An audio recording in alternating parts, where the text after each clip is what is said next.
Ganesh builders scheme क्रमांक 3 येथील सुमारे 150 कुटुंबातील 600 रहिवाशांचा गेल्या 5 दिवसांपासून रस्ता आणि ड्रेनेजचा प्रश्न गंभीर बनला आहे।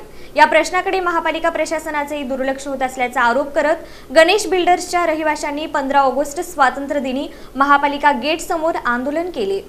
या प्रसंगी महापालिका प्रशासनाचा निषेध करण्यात आला। आंदोलनादरम्यान प्रशासनाने आमच्या प्रश्नाकडे तातडीने लक्ष द्यावे अशी मागणीही करण्यात आली। या प्रसंगी सभागृह नेते नरेंद्र काळे यांनी आंदोलकांचे निवेदन स्वीकारले। गणेश बिल्डर्स स्कीम क्रमांक 3 मधील रहिवाशांनी महापालिका आयुक्तांना दिलेल्या निवेदनानुसार 8 ऑगस्ट रोजी परिसरातील ड्रेनेजची लाईन खोदून उद्ध्वस्त करण्यात आल्याचा आरोप करण्यात आला आहे। यामुळे परिसरातील रस्ता बंद झाला असून गेल्या 5 दिवसांपासून नागरिकांना मोठ्या अडचणींचा सामना करावा लागत असल्याचे निवेदनात नमूद करण्यात आले आहे। ड्रेनेजचे घाण पाणी रस्त्यावर साचून नागरिकांच्या घरामध्ये शिरत असल्याचा आरोपही यावेळी करण्यात आला। तसेच दुर्गंधी आणि अस्वच्छतेमुळे नागरिकांच्या आरोग्याचा प्रश्न निर्माण झाला असून परिसरातील सुमारे 600 रहिवासी त्रस्त असल्याचे सांगण्यात आले। हे प्रकरण न्यायालयात प्रलंबित असतानाही बेकायदेशीर कारवाई झाल्याचा आरोप रहिवाशांनी केला आहे। पोलिसांनी हस्तक्षेप करण्यास नकार दिल्याने या कारवाई मागे राजकीय दबाव असल्याचाही संशय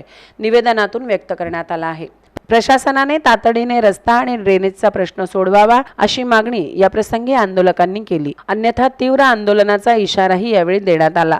स्वातंत्र्य दिनीच नागरिकांना आपल्या मूलभूत सुविधांसाठी आंदोलन करावे लागत असल्याने प्रशासनाच्या कार्यपद्धतीवर प्रश्नचिन्ह उपस्थित करण्यात आले आहेत। आंदोलनावेळी सभागृह नेते नरेंद्र काळे यांनी निवेदन स्वीकारून नागरिकांच्या मागण्यांबाबत प्रशासनाकडे पाठपुरावा करण्याचे आश्वासन दिले।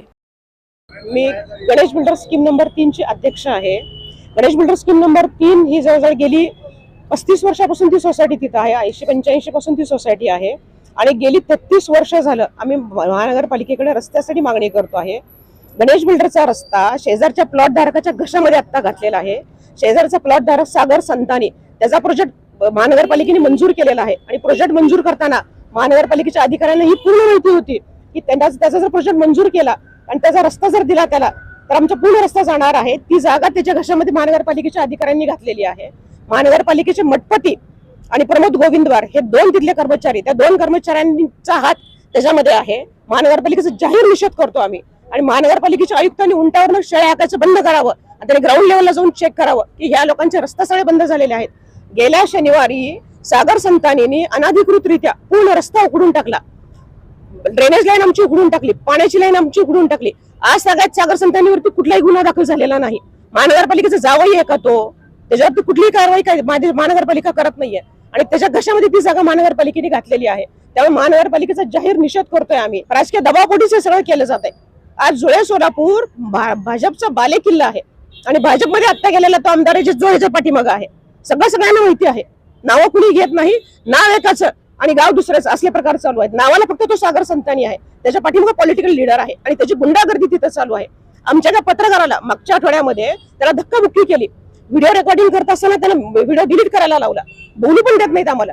ते सगळे गुंड तिथे बसवलेत त्यांनी। आमच्या महिलांना तिथून येणं जाणं मुश्किल करून सोडलेले आहेत। 6 फुटी खड्डे खोदून ठेवलेले आहेत।